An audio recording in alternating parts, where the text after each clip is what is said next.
অবশেষে শেষ হলো অপেক্ষার পালা। 10ই জুনের এই দিনটির জন্য অপেক্ষায় ছিলেন বাংলাদেশি ফুটবল প্রেমীরা। আজ সেই গুরুত্বপূর্ণ ম্যাচ জাতীয় স্টেডিয়ামে সন্ধ্যা 7টায় মুখোমুখি হবে বাংলাদেশ ও সিঙ্গাপুর। এটি বাছাই পর্বের দ্বিতীয় ম্যাচ। এই গ্রুপে বাংলাদেশ, ভারত, সিঙ্গাপুর ও হংকং 4 দলে একটি করে ম্যাচ খেলে একটি করে পয়েন্ট পেয়েছে। কারো গোলও হয়নি। সবার গোল ব্যবধান এখনো শূন্য। ম্যাচটি অনুষ্ঠিত হবে সেই জাতীয় স্টেডিয়ামে। গত 4 জুন এই মাঠে ভুটানের বিপক্ষে বাংলাদেশের প্রীতি ম্যাচ হয়েছে। 4 বছরেরও বেশি সময় পর এই মাঠে বাংলাদেশের আন্তর্জাতিক ম্যাচ ছিল সেটি। প্রীতি ম্যাচ হলেও সে ম্যাচে দর্শক ছিল কানায় কানায় ভরা। আজকের ম্যাচ নিয়েও দর্শকদের আগ্রহ তুঙ্গে।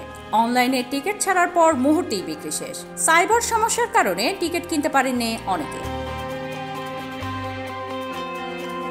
যারা মাঠে যেতে পারছেন না তাদের জন্য ব্যবস্থা আছে, যেন স্টেডিয়ামের পরিবেশ মাঠে না এসে উপভোগ করা যায় সে ব্যবস্থা করা হয়েছে। দেশের 8টি বিভাগীয় শহরে জায়ান্ট স্ক্রিন বসানো হয়েছে আজকের ম্যাচ দেখানোর জন্য। গণমাধ্যমের খবর অনুযায়ী ঢাকার রবীন্দ্র সরোবর, চট্টগ্রামের জেলা স্টেডিয়াম, সিলেটের 0 পয়েন্ট, খুলনার শিববাড়ি মোড়, রাজশাহীর নানকিং বাজার, বরিশালের বেলস পার্ক, ময়মনসিংহ জেলা পরিষদ ও রংপুর জেলা পরিষদে এই জায়ান্ট স্ক্রিনগুলো বসানো হয়েছে। মাঠে 23,000-এর বেশি দর্শক উপস্থিত থাকবেন আজ, কিন্তু আরও লাখ লাখ মানুষ আছেন যারা টিকিট না পেলেও ম্যাচটি দেখতে চান। তাদের কথা ভেবেই নেওয়া হয়েছে এই আয়োজন। ম্যাচটি সরাসরি সম্প্রচার করবে টি স্পোর্টস।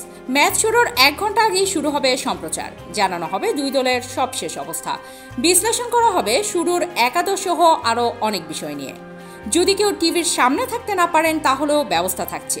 সাবস্ক্রিপশনের মাধ্যমে টি স্পোর্টসের অ্যাপে খেলা দেখার ব্যবস্থা আছে। তাও সম্ভব না হলে ফটমব, সোফা স্কোরের মতো অ্যাপে সবশেষ স্কোর দেখা যাবে।